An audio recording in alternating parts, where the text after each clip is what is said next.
We don't approach it because we are afraid of what it means to approach it. And the price that we pay with that refusal is a very high price. It is a price of recruitment and retention. It is a price that is paid in burnout and exhaustion. It is a price that is paid in significant moral injury. Hello, and welcome to Notes on Resilience. I'm your host, Manya Chilinsky. My guest today is Kemia Sarraf. She's a physician, public health expert, and a thought leader on the impact of traumatic stress exposure on professionals and first responders. Today, we talked about exposure to traumatic events, when that results in a trauma, how we all have different resources to deal with these kinds of experiences, and what it takes to lead through a crisis or difficult experience. I had such a great time talking with Kemia. I know you're going to enjoy this conversation. Kemia, I am so excited to talk to you. I'm glad we finally got this on our calendars. Thanks for making time. Yeah, me too. Well, we got it on, and then you were very gracious to give me a do-over because I think the day came and went with some trauma that I had to go and help disrupt. So, Yes. One thing, the work that I do, and I know the work that you do, and this podcast have taught me is life happens and we've got to roll with the punches, whether you want to be doing it in that moment or not. absolutely. This year, the question I'm asking all of my podcast guests. Oh, that was such a loaded this year. May I just draw both of our attention to that? What a loaded, simple little phrase you opened with. Yes, please go ahead. What would the title of a book about you be if your worst enemy wrote it? I'm gonna give this a title written by my worst enemy that actually I would appreciate, which is blank. She's awake. There is a really good story behind that, And isn't the there? subtext to that is the top 10 reasons you don't poke the bear. I love it. That makes me sound way cooler than I actually am. You gave me creative license, so there you have it. Absolutely. I love that title, and I'd love to read it when you get a chance, or when your worst enemy gets a chance to write that about you. I shall reach out to my worst enemy right away and ask them to get started. Let's see if we can get them to do it for us. Exactly. Absolutely. All right. So, as we're thinking about resilience and trauma and these things that you and I spend so much time thinking about every day, everyone's had a moment in their life that changes how they think about maybe leading other people or taking care of the people around them. What's one of those moments for you? There are about 10 that pop into my mind, and numbers one, two, and three are the day and the moment that I got the phone call confirming the diagnosis I had made in my son of leukemia. So, Joseph, who, dear listeners, is absolutely fine, my child is fine. Joseph was 13 at the time and the eldest of four boys. We sometimes jokingly refer to them as my four semi-feral sons. At which point, my closest friends, not even my worst enemy, push back and say, "Oh, you're kidding yourself. They are fully feral." Joseph was 13. It was a Monday morning, and he was running through the house before school, as my boys always are, which is two-thirds naked, right? Like in their underwear, 5 minutes before the bus. And and I caught this glimpse of the blur as he went running by and saw that one whole side of his body was just black and blue. And called him over and examined the bruises as he's telling me, "Mom, it's fine, it's fine. I was wrestling with Tommy, it's all fine."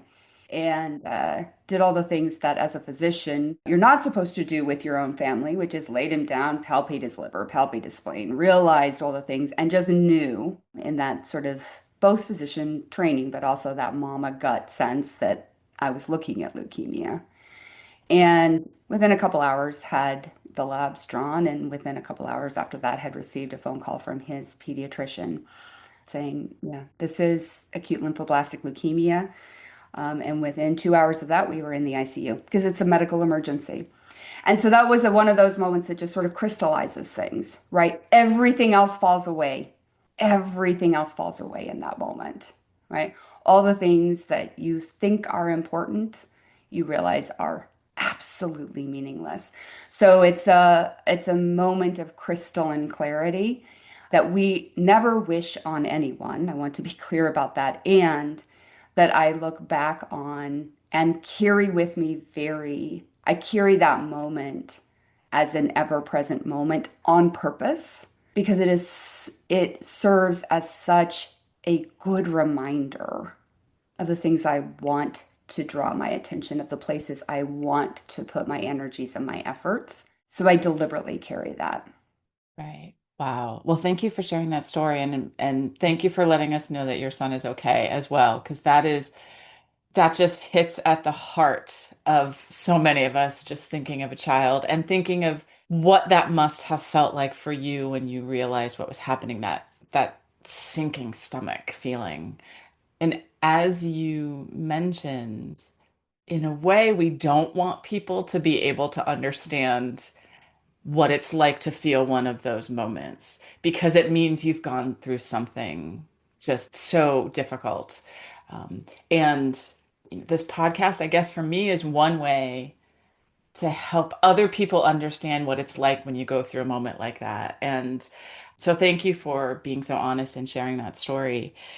When things go wrong, like this story, the people in our lives, whether they're coworkers or friends or family, they often really mean well, but still say or do something that actually makes it harder.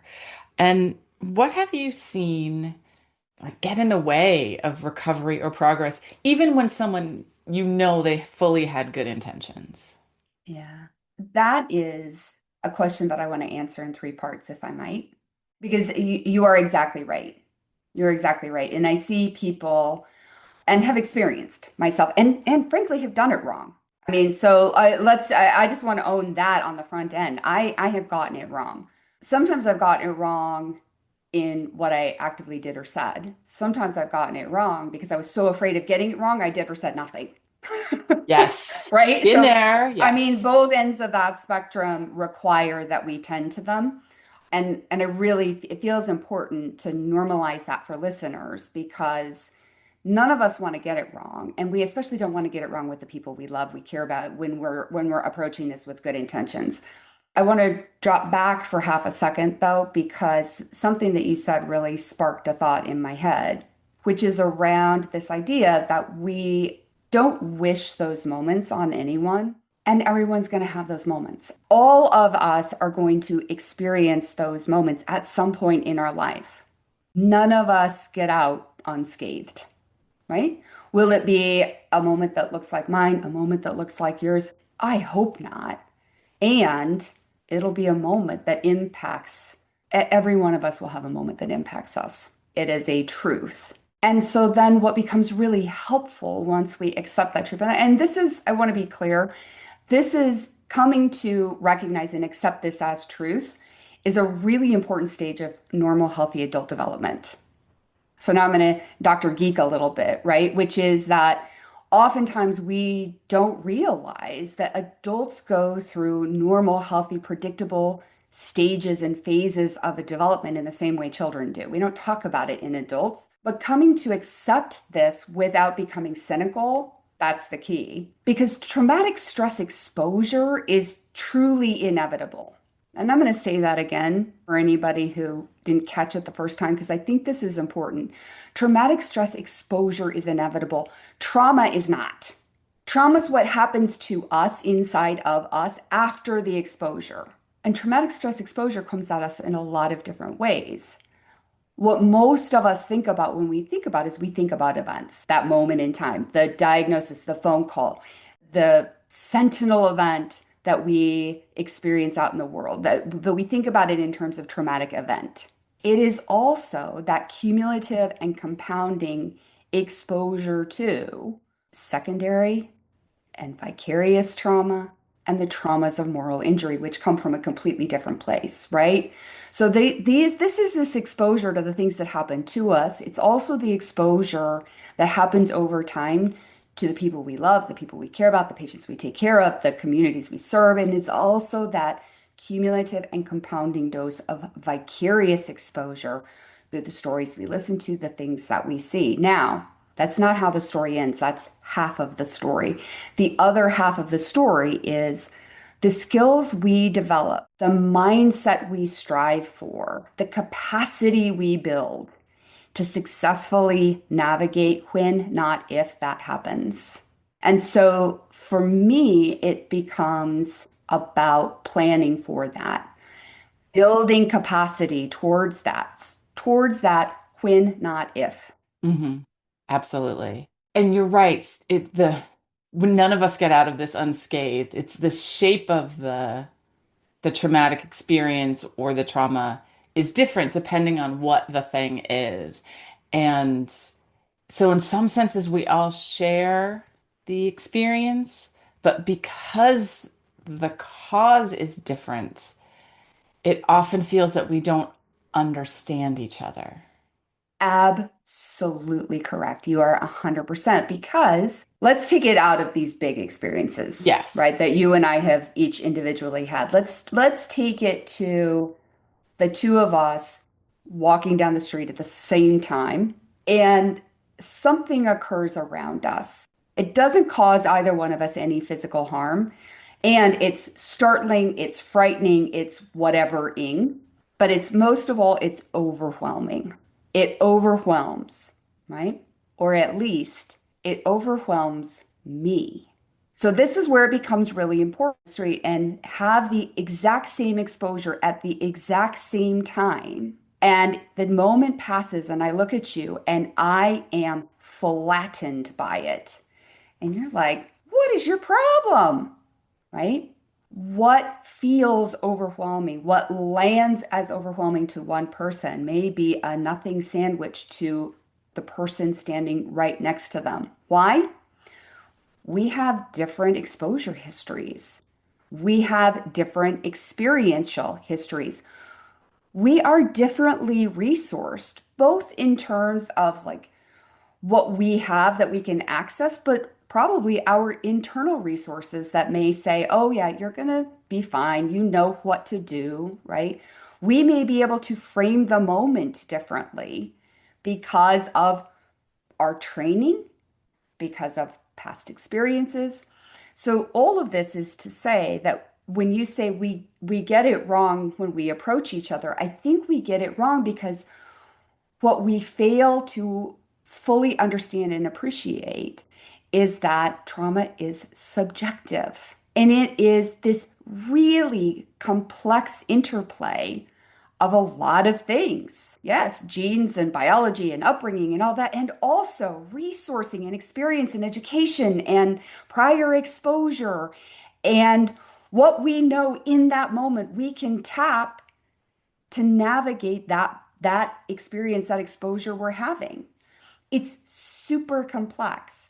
And so when working with each other, when teaching each other how to show up for one another in those moments, well, I think we pick the either or, either we get it really wrong or we get it really wrong. Either we think we're supposed to show up and do say something very specific, explicit, I need a PhD in trauma disruptive skills, or we're so afraid that we don't have that PhD that we don't show up at all. Or we fall back to what we think or believe would be comforting to us in a similar moment.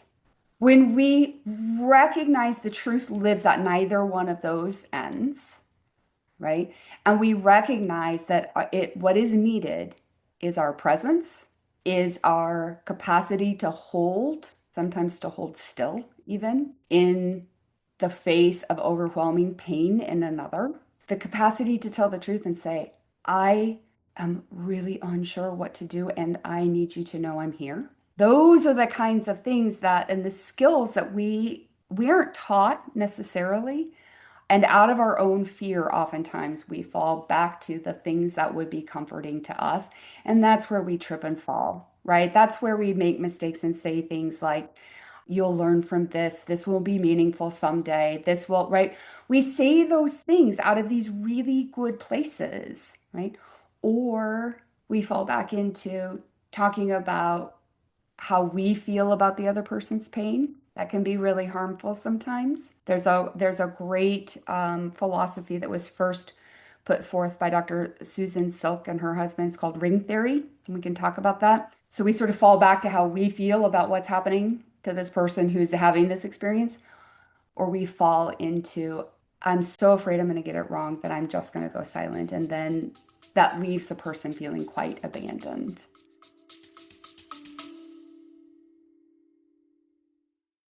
You're listening to Notes on Resilience. I'm Manya Chilinsky, speaker and advisor. My work examines how people and systems behave under pressure and what survival and disruption reveal about leadership, culture, and change. You can learn more about my work, including speaking and leadership support, at manyachilinsky.com/services. You can also subscribe to the newsletter at manyachilinsky.com/notes for monthly insights. Now, back to the show. Right. And I imagine that many of our listeners, as they were listening to you share this, were doing the thing that I was doing, which is thinking about those times that I didn't say a word because I was so afraid. And the times I barged in fully knowing that I 100% know how to fix you now that this thing has happened. And just thinking back to then the times where I know I just allowed myself to be present and how different that time felt from these other times where it wasn't about me, it was just about let me sit next to you. And that's very hard because your brain is wanting to do these other things for all of the reasons you were talking about. And I just want to flash back to you shared, you and I are walking down the street and this thing happens. And thanks to your earlier book title, the first thing I imagined is that you and I are walking down the street and a bear jumps out in front of us. I am the bear. So you would have been fine with it. I would have been hyperventilating, not knowing what to Possibly. do. And when I am providing an example, that was actually quite deliberate on my part. So I'll just draw your listeners' attention to it. It's quite deliberate on my part to position myself in sort of that power down, more reactive, more harmed position, because we don't ever know what it is, what the fullness of anyone else's experience. I know the tiniest sliver of yours, right? So I am not ever, ever when I am, and that was a bit of a teaching moment, right? I'm not ever going to put myself in a position that is in a power up. It was is very deliberate choice in that moment. Right. You're Yeah. like, I'll be fine. You, of course, are going to really struggle with Right, it. right. Well, and so it's a little hint at, right? What goes into this approach? And there's one other thing I want to normalize around grief and walking with someone in moments of enormous grief, because we don't honor grief the way grief ought to be honored. And grief can come in a lot of different places and can come for a lot of different reasons. And let's again go to an extreme, right? You are face to face with a friend who is experiencing, or a loved one who is experiencing loss grief, right? I think the thing in this to really remember is that in the acute phase, whatever that grief will be, I mean, we can go back to my son even, right? So there's some grief immediately around the derailing of career, the loss of this idea that everything was going to be okay, this loss of sense of safety and security. I mean, so there's grief around loss there, even though I didn't lose my son. There was that immediate grief that came up along with this diagnosis. There is a rush, whatever the grief, the loss of someone we love, the permanent loss of someone we love in particular. There's an immediate rush of resources that come in those times, right? I call it the casserole brigade. God love the casserole brigade. There, no offense to it. It's just a term that everybody recognizes, right? And that's normal, right? And everyone is sharing in that grief, experiencing that grief, and they are all peripheral. They are not the center of the grief. And about 2 weeks or 3 weeks after, what almost without exception occurs is the person who is at the center of that grief storm looks up and wonders where the hell everyone went. Is this because friends, family, colleagues no longer care? Of course not. It is because it's not their primary grief and life gets busy and dear listeners, I'm pointing at myself, we forget. And so a really important way of honoring and continuing this is set a reminder in your phone. I mean, let's get practical about this. You're going to forget. It doesn't make you a bad person. So set a reminder every 2 days. Light touch, light touch. The biggest predictor of relationship that are successful over time are the small things done consistently. The light touch, thinking of you, love you, checking in. Here's a funny meme if you know the person well enough. Sending you a thing, right? And the timing's appropriate and important and all these things, but those light touch moments and the voicemail that says, just wanted to hear your voice. Know that I love you. I'm gonna keep bugging you until you tell me to take a walk, right? Those things are absolutely essential, and you will forget to do them if you do not set a reminder. I've been at this a very long time. I still set reminders because I forget. Absolutely. And I'm so glad to hear you say that because I also do set reminders because I know I want to honor something, acknowledge something, and I'm not going to remember it in the moment. Well, we are getting so close to the end of our time, and I feel like we just started. I know we did just start. But you work with leaders who are sort of maybe going through all of these kinds of emotions or dealing with people who are going through something difficult. What do you see works in that environment, works for helping leaders be supportive or take care of themselves? And where are we making it harder than it needs to be? The pause is because I want to make sure that I get this all into the short time we have left. These are human skills. So I think that our tendency to parse ourselves into this is my work persona and what I have to do and show up at work, and this is my personal persona, and I think that's a mistake. Now, I want to be very explicit about this, right? I am not talking about the type of vulnerability where you show up as a leader and you dissolve from structure to soup in front of everyone. Okay. I'm talking about boundaried vulnerability. The type of vulnerability that says, okay, I've had this, you've seen me actually model boundaried vulnerability in this podcast, right?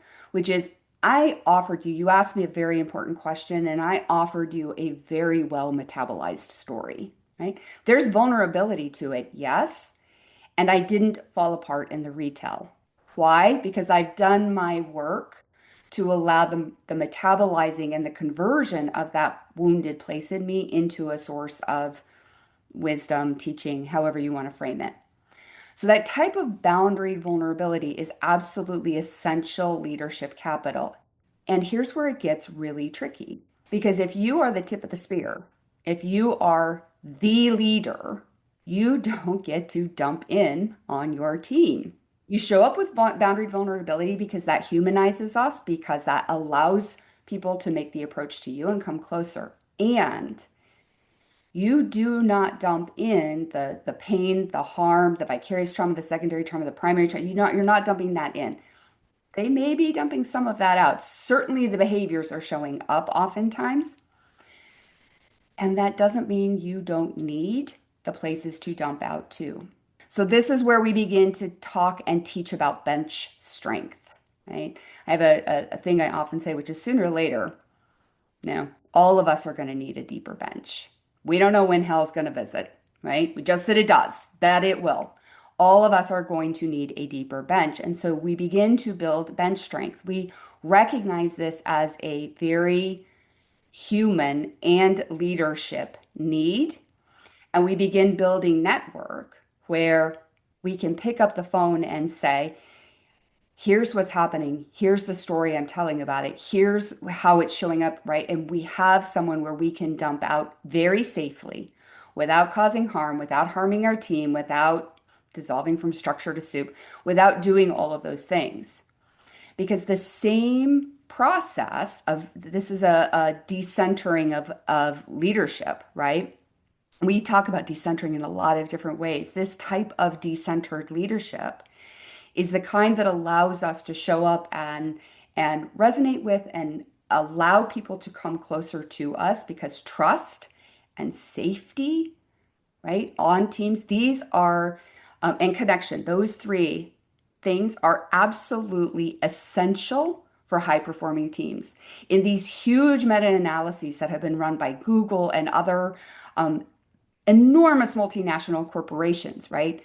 Those three things, if they are absent, any one of those three things are absent from a team, it is not a high performing team. These are not soft skills. And I would like to go back in time and find whoever coined that term. Connection, safety, trust, these are prerequisite. They are not soft, right? They are challenging and they are often overlooked, underutilized, undervalued. And sometimes it's simply because we're not sure where to begin, because we have been trained to disconnect from our own humanity in professional settings. And I want to caveat even that because there is a lot of value, particularly in certain professions, particularly in first responder professions. So we do a lot of second responder work. In first responder professions, we always tell folks, right? Your job is to run towards the fire. Your job is to run towards danger. There's absolutely nothing I can say or do that is going to decrease your traumatic stress exposure because that's the job, right? And compartmentalization while doing one's job is absolutely essential. If I'm running a code, you do not want me feeling my feelings. And there's the and to this. And if I do not skill myself in what to do with those very human feelings afterwards, it builds up, right? I call it getting shellacked, right? It's like putting layers of varnish or whatever that really hard stuff is on over and over and over again.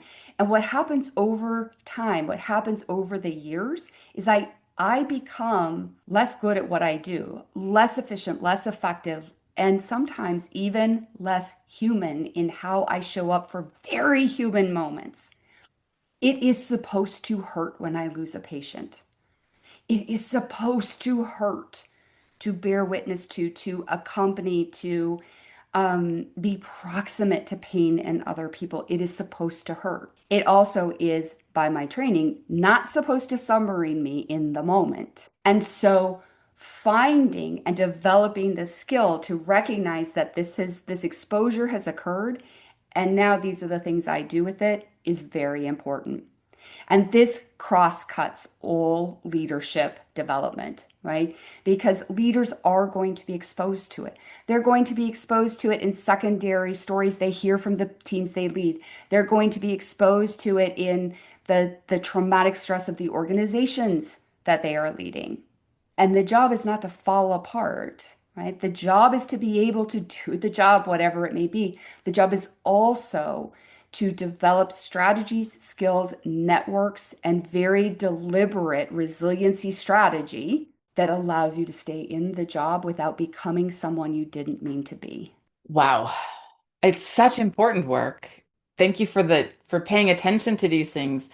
And so we are at the end of our time, and as you know, we could go on for more hours.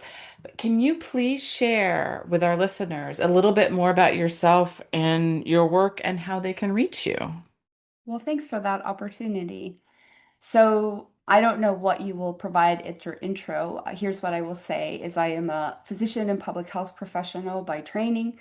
I have been developing and working in trauma responsive skills and strategies and programmatic development for 20 years now. Have seen the effectiveness of these when applied to individuals, to organizations, to leaders, and see how quickly things can change. I think that the word trauma sometimes puts people back on their heels, and it is because there's a misunderstanding that if I approach that place in me, or if I approach that place in my team or my organization, it is going to require that we all lay down on the floor and in the fetal position because there's so much harm, right? So we don't approach it because we are afraid of what it means to approach it. And the price that we pay with that refusal is a very high price. It is a price of recruitment and retention. It is a price that's paid in burnout and exhaustion. It is a price that is paid in significant moral injury. And what is probably the most remarkable outcome that I see and hear consistently across tens of thousands of people we have trained now is how even very seasoned leaders who come into let's just say one of our 3-day intensives with a fairly low degree of hope about the future of their profession leave. In fact, the data show a jump from 30% to 80%. And now you've listened to me. This is not because I'm in there rah-rahing. I mean, what I open with, all of us are going to get exposed to trauma. It's very realistic, right? And what that shows us is that hope follows action. And that's the thing that I hope your listeners really walk away with, if nothing else, is that if you want hope, take action. Learn the skills that allow you to take action, and the hope will follow. Absolutely. Oh, thank you so much for sharing. And thank you again for this conversation. I've so much enjoyed speaking with you today. Me also. I appreciate the opportunity to be here with you. And thank you to our listeners for listening in today, and we will catch you next time. Thank you for listening to Notes on Resilience. I'm Manya Chilinsky, a speaker and advisor. My work focuses on how leaders support people through pressure and disruption. The show is edited by Neil Panji, and it's hosted on Buzzsprout. Subscribe to the podcast to stay connected and sign up for the newsletter at manyachilinsky.com/notes for monthly insights and updates.